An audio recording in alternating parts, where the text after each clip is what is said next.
Pasta's so quick and easy, it's the ultimate weeknight meal. But when you can make pasta and its sauce in just one pan, well, it doesn't get any better than that. Wow, doesn't that look fantastic? Fasten your seatbelts, I'm making 2 really tasty recipes that accomplish both. Ooh, happy times, there we go. The first comes from my friend and slow cooker guru, Michele Scicolone. I cannot wait to taste our pork ragu with broken lasagna and arugula. So good, so easy, and so achievable on a weeknight, you'll be making this every week. My Pearl Couscous with shellfish is a sophisticated one-pot meal you will love.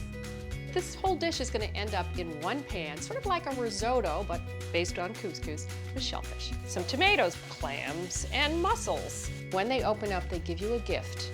They give you their inner briny juice. I love it. You gotta work for your meal.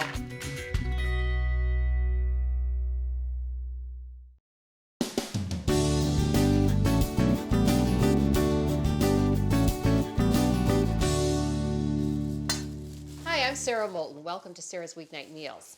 Well, boy, are we going to cover this topic of slow cookers, because it's such a great way to get dinner on the table during the work week. And I have an expert here, my friend Michele Scicolone. I've known Michele for years. She's written 20 cookbooks? 20, yeah. Mainly on Italian food, but for some crazy reason, she's brilliant. She thought it's time to address the issue of slow cookers. Tell us what we're making. It's a pork dish. Yeah, this is a really unique pork dish. It's from Maialino Restaurant. Oh, I love that place. It's called a pork ragu, and it's served with broken lasagna and arugula. This is a pork shoulder, and if you make the recipe, make sure that you get a size of pork that will fit into your cooker. You know, I've learned that the hard way. So this is a fairly large slow cooker, yes, right? it is. That looks like a 5 or 6 quart cooker. And what I'm doing here is taking off the thick layer of skin and fat that's on top. But you don't want to remove all the fat, because that'll help to keep the meat nice and moist as it cooks. Fat is a good thing in a slow cooker, and you can always remove it afterwards. Exactly. And the fattier meats actually do better in the slow cooker. But I avoid those really lean pieces of chicken, like boneless chicken breast. If you do want to use a boneless chicken breast, you can, but you've got to watch it really carefully so it doesn't overcook. We need 3 tablespoons of olive oil. Right. So I'm making sort of the flavorings here. Yes, that's the flavor base. And what size do you recommend for a family? A slow cooker? Yeah. Well, I tell everybody to get a large one, because I have no problem with having leftovers. I love leftovers. What's That's bad my about idea that? of heaven. And most slow cooker dishes really freeze beautifully. We need to sprinkle this with salt and pepper. Okay, on all sides? Yeah. Okay, so we'll start with salt, and we're using kosher salt? Yeah, I like kosher salt. Now, is it important to season before you put it in the pan? I think so. Do you want to roll it over and I'll do the other side? I think it is, because the meat's going to cook for a long, long time, and you're not going to want to open your cooker as the food is cooking, because that loses a lot of heat. I've heard that if you take the lid off, you lose 20 minutes of cooking time. That's what I've heard as well. How finely do you want the celery chopped? Oh, just big chunks is fine, because it's really just going to be a flavoring. So I've got the pork in here. And you didn't brown it? No, I didn't. Now, why didn't you brown it? Well, I've done a lot of experimenting. Sometimes I'll take half of a chicken or something and brown it, and I've also tried leaving the other half unbrowned. And I found that the end result is exactly the same, because the long, slow cooking sort of equalizes. If you like to brown, you certainly can, but it really isn't essential. I need to wash my porky and we're going to soften the, so what I've got in there is 1 white onion that I chopped up fine, and then 1 celery stalk that I just chopped coarse, and 1 teaspoon of fennel seed. And this we need to cook for about 10 minutes until it softens. So, okay, some other basic questions. I think a lot of people think you just throw everything in the pot, put it on the lid, and walk away for 8 to 10 hours. Is that correct or not correct? You know, there are some dishes that you can certainly do that with and get a good result, but I always find that if you want something really special, I think a little effort. Just a few little details. Yeah. How full do you fill it before it's too full? Meaning, let's say I just filled that to the brim and put the lid on. Yeah. What would happen? Well, you wouldn't want to do that, because it's too much for the heating element in the slow cooker to handle. So you'll get the most efficient cooking if it's filled to from about 2/3 to 3/4 of the way. Okay, so next we're gonna add, we've got some chicken broth, 4 cups? Yes. Yes, okay, we're gonna bring this is very interesting. We're gonna bring this up to a boil. Why are we doing that? Well, that helps to get the cooking temperature to the right level. If we start with a hot ingredient, we're not adding another cold ingredient to the slow cooker. By the way, I'm going to add the thyme, a couple sprigs of thyme to this too. This is just about there, right? Do you think we can put this in? I think that should be fine. Good. So I'm just going to dump this right on top of it. We need a little bit more liquid in here. Okay, tell me why we need more liquid. Well, again, we want to go up to that ideal level that I mentioned of about 3/4 of the way full. And it will cook more evenly if it's covered Basically with covered. Yeah, it doesn't have to be complete. Completely covered. Yeah. You'll say when. That looks good. Okay. Excellent. All right, so now this is fancy schmancy. This has like little snaps on it. Yeah, this is a great idea. I like these. If you're going to a party and you want to bring a dish with you, this is great because it seals the cover. So it doesn't slurp out? Yeah. Wow. Yeah, and Okay, you can so put it what in do your we need to set it to? So let's put it on high to give it a start. And It's got to cook for like 8 to 10 hours. Wow. Yeah. Well, I think we should go have a glass of wine. Oh, what a great idea. And look at your latest photos. You're always traveling. You Yes. got to tell me where you've been. Oh, I've been having a good Let's go over time. here. Yeah. All right, so tell me, which trip was this? Well, this was on a cruise that we took a couple of years ago. I was teaching on the cruise ship, and Charles was doing wine presentations. Here's Charles, and this is in one of our favorite restaurants in Provence. This trip is one of my favorite trips. We visited Anna Toscalanza. This was at her cooking school. I would imagine that your trips are pretty food-centric. Is that correct? Oh, absolutely. Food and history and wine, too.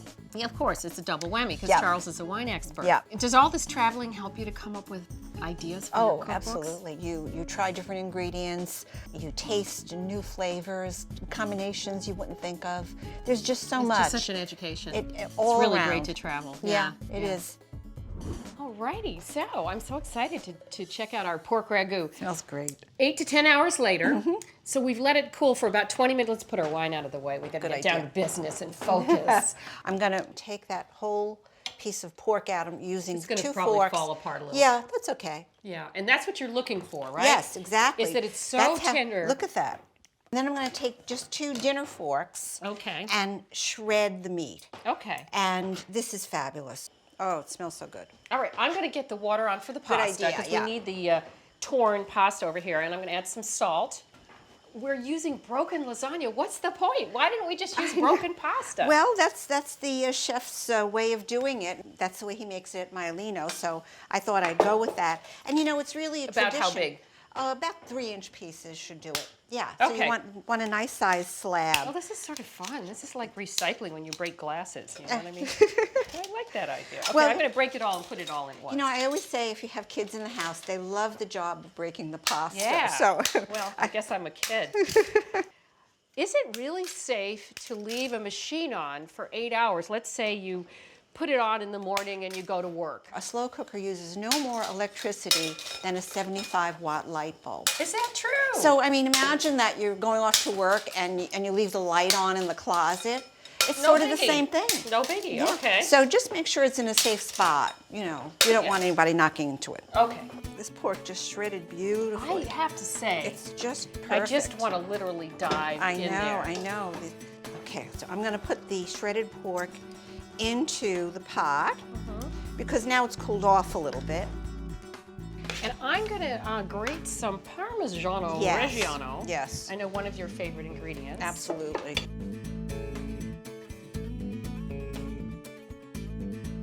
And then I will skim the fat off just using a big spoon. If you have one of those separators, the fat separators, that's even easier. But you can just use a spoon. Okay, sounds good.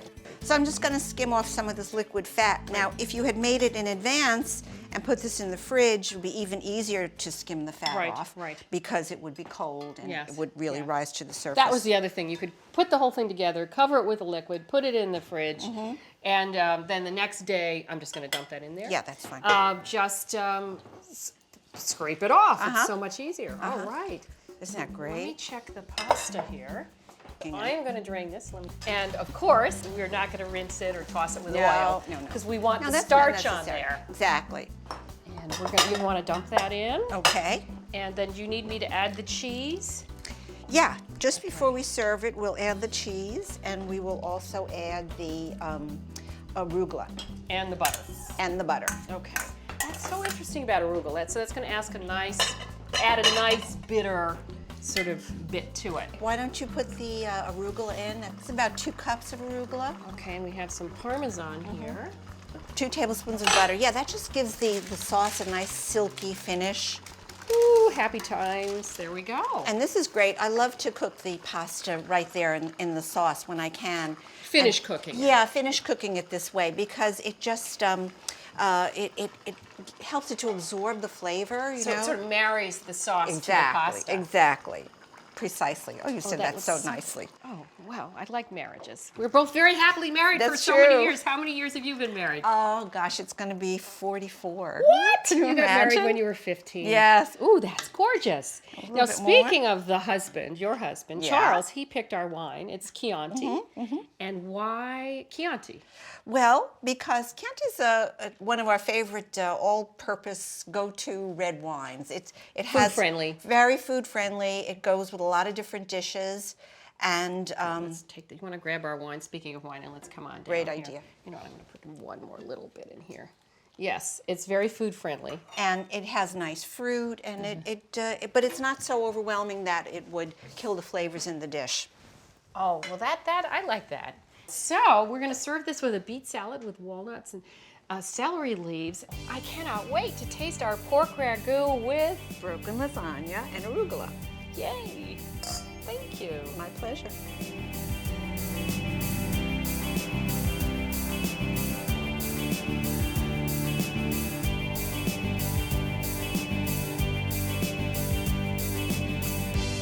Couscous, which is actually a little round pasta, is going to be the base of my couscous and shellfish stew today. I love couscous. You're used to the instant version. I'm going to use a whole wheat version today. But it's sort of, this whole dish is going to end up in one pan, sort of like a risotto, but based on couscous with shellfish. So I'm going to get my shellfish going first. So we're going to start with some scallops and shrimp. And it's just a little bit of many different kinds. You could obviously increase it if you want to have more. So I've got about 8 medium to large shrimp here. You know, because everybody wants to get a little taste of the shellfish, I'm just going to cut these quickly in half. These are shrimp that have been peeled and deveined. I'm going to leave that last little bit on. It's sort of pretty. And I have a little secret. I eat these end pieces. I like crunch, what can I tell you? But there we go. Now there's more for everybody, so everybody will get a bite of shrimp. Get, a couple tablespoons of olive oil in here. I don't want to get too crazy with the salt and pepper because, as we know, shellfish is sort of naturally salty. Okay. This is a scallop, duh. What's on here, this is called a foot. It's a little muscle that attaches this piece to the shell.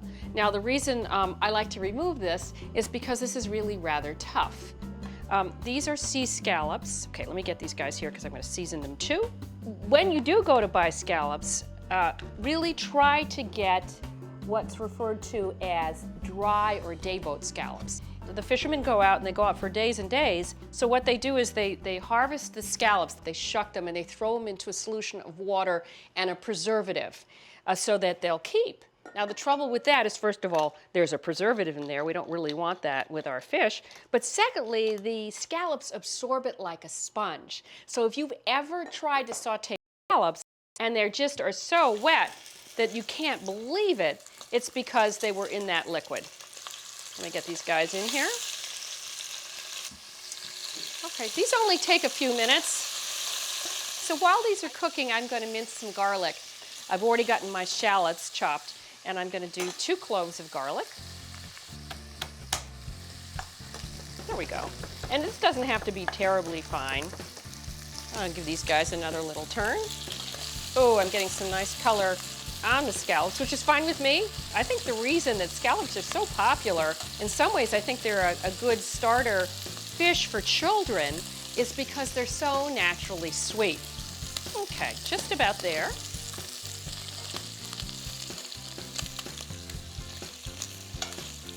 I'm going to turn this down now. So there's my shallots. Stirring, stirring, stirring. And then I'm going to add my garlic. Okay, and then we have some tomatoes. I chopped up 4 plum tomatoes. And these are fresh tomatoes. I like them for their texture. If it's off season and you really can't find any kind of good tomatoes, you can use canned.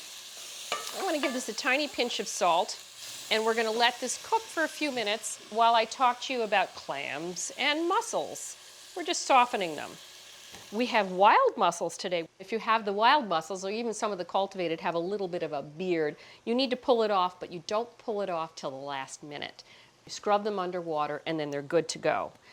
All I need is 12, but let me just show you how to get this off. All you really do is pull it.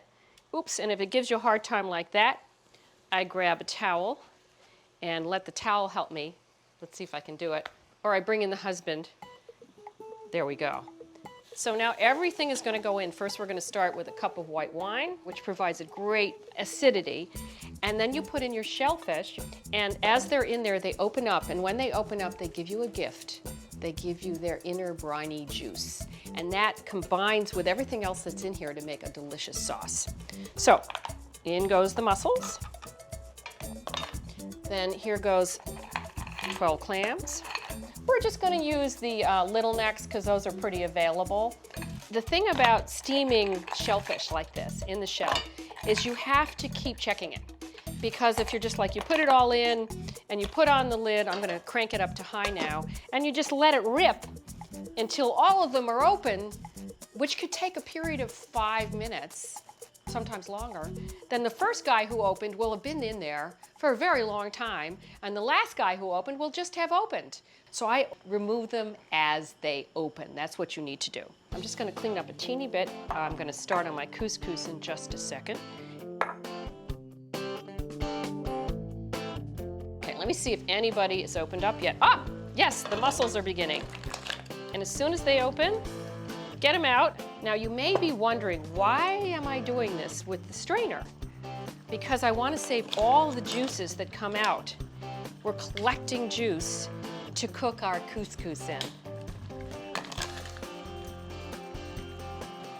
Oh, there goes my first clam. Now let me just say that if I was making this for the husband, because he's cranky about certain things, I would let this cool and remove all the shellfish from the shells. But I'm having my good buddy Heather over to try this afternoon, and I know she's cool, she's young, everything goes. So I'm not going to bother because I like the way that the shellfish looks in the shell. Let me just put this over here for a second. We're going to start with see all that stuff? This is liquid gold. This is the best stuff. It's so flavorful. So first we're going to put this in there because we need 2 cups for our couscous. Now I'm going to put this in there, and this is wonderful stuff too. We're just about there. So I'm just going to top this off with some chicken broth I have here. You could certainly also use water. Let me put a little oil in there, another 2 tablespoons for my couscous. So we're toasting it first. So today I'm going to be using Israeli couscous, and the reason I like it is it's a larger round, a larger bead of dough than the traditional couscous, which is tiny, tiny pebbles. Now while that's just toasting for half a second, I want to make reference to this bread. And all you do, very simple, is grill it on both sides in a grill pan, or sometimes if I'm cheating, I just pop it in a toaster. Nobody will know the difference. And then when it's done, you brush it with some olive oil, and you rub it with a cut clove of garlic, and then you just sprinkle it with some salt. And you can do this ahead of time. And then this is going to be sort of our side bread, garlic bread. And I think we're ready to add the liquid to my couscous. And then it takes, I don't know, about 5 minutes or so, 6 minutes, whatever, till it seems tender. All right, we want to I'm bringing it up to a boil. I'm going to turn it down to a simmer. Okay, I'm just going to put the lid on here, and then we'll add all the shellfish back in. Oh, hey, come on in! Hi, Sarah. Hey, Heather. How are you? Good. How are you? Oh, we like people who bring wine. Always for you. You want to just pop that in the fridge? Would love to. So I thought, I'm not quite done because I'm still making this shellfish stew for you, but would you like to make the dressing with me? I would love to make the dressing with you. So we'll come on down here. Great. Here, I'm going to give you the bowl. I need to mince 1 garlic clove. We're making creamy, I hope you like garlic. Love garlic. This is sort of the garlic meal, I have to say. So 2 tablespoons of sherry vinegar, put a pinch of salt, and then whisk it. I've now got garlic fingers with a hefty pinch of salt. You want to dissolve the salt in the vinegar. Okay. It doesn't dissolve well in oil. No. Now you can put 2 teaspoons of mustard in there. That's Dijon mustard. Great. Dijon mustard acts as an emulsifier, meaning it makes it sort of thick. And then I'm just getting the garlic, because this we're eating raw. You want it really pretty fine. Okay, so then we are going to add the cream and the oil, and it's 2 tablespoons of each. Great. I'm going to add some pepper too. And I like black pepper. Now, traditionally, when you have a white sauce, you should be using white pepper. Okay, whisk quickly. Oh, I'm sorry. Yeah, now we're into the I Love Lucy part of the show here. But I don't like the taste of white peppers. The reason people say don't use black pepper in white things is because it's black flecks, so everybody wonders if there's bugs in there. Let's have a taste. Okay. Okay, this is it. We're gonna never kiss again. Anybody. That's awfully good. Ooh, I forgot the pepper. Isn't that nice, tangy? Okay, give it another whisk. Okay. And let's go down and see how our couscous is doing. You can just park that right there. Absolutely. Let me just say we're gonna put that on arugula, tomato, and sliced olive salad. Oh, I can't wait. Because we're staying very Spanish. This is vaguely Spanish. This is sort of like a faux paella. Oh, good, that looks almost done. And so we're gonna add that juice. We don't wanna waste anything. Yeah, you wanna the sink is getting crowded, but just go ahead, put it in there. We'll put the lid on. Let me give it a stir. I hope you don't mind. I decided to leave the shellfish in the shell. I love it. You got to work for your meal. So I understand you're moving tomorrow. Yes, moving to my first new place. I know that you don't really have very much equipment, so I thought maybe we would review the kind of things, basic pots, that you might want to get. So I set up a little equipment corner for you. Oh, wonderful. Let me show you what I've got. So let's start with the skillets. I'm not saying you're going to get all of these at once. Right. But it's good to have a good old-fashioned cast iron skillet. It's great to have a large skillet as well as a small skillet, and we'll talk about the other materials. But cast iron's just great. It's all-purpose. It keeps even heat, and they're really cheap, particularly for somebody who's first starting out. That's me. If you can get a stainless steel pan, that's terrific. Stainless steel is the coating. Okay. Because it doesn't react with food. This one actually has a sandwich. It's great if you can get one with aluminum or copper. Those are a little more expensive, but worth the investment. And then we have a non-stick. And the non-stick, this is actually stick resistant, which I prefer over non-stick. Because non-stick, even though they're improving the formula, if you heat it over high heat, it gives off these toxic fumes. Okay. So see if you can find a good stick resistant. Okay, a basic saucepan for making stews and soups and rice. And again, another splurge if you can, a pasta pot. Because pasta is really cheap and easy to make when you're young like you. All right, let's get ready here. I'm going to chop a little bit of parsley. Anytime you have like a stew or a soup or a slow cooked item, it's always good to dress it up and freshen it up with some herbs. And I'm just gonna do a little bit of parsley. You notice I'm using a sharp knife and I'm just relaxed. You don't see my arm up in the air. Not at all. Let the knife do all the work for you. Okay, so, wow, doesn't that look fantastic? It does. So what we're gonna do, I'm gonna try to get to the bottom. So we want the broth and the muscle. You want a little bite of everything. Okay, here's another mussel. Did you make this all in this pan? I did. Isn't that incredible? That's great. That's another thing to keep in mind is when you're cooking, you want to try not to make too terrible a mess. So that is for you. However, we are not done. No, we are not done. Oh, that okay, looks so beautiful. let me just set myself up and we're going to go sit down. And with your salad dressing that you made from scratch. I did. You did. With your help. You did. Do you have any particular shellfish that you like, or do you like it all? I love it all, actually. Let's go. We'll grab your wine and we'll go sit down. Great. Wow, so this is the perfect wine, a rosé, to go with our meal. I've fallen in love with rosés. They're sharp, they're crisp, but with a little bit of round-bodied fruitiness, and it's going to go perfectly with the shellfish, I think. Good to know. Thank you for joining me on Sarah's Weeknight Meals for my meal in a pan. It's so easy, no mess, no stress. It's fantastic, and I hope to see you next time for more of Sarah's Weeknight Meals. Let's dig in. I can't Yay. wait. Really good. So, how big is your kitchen? Well, it's a city apartment, so you can imagine. Postage stamp?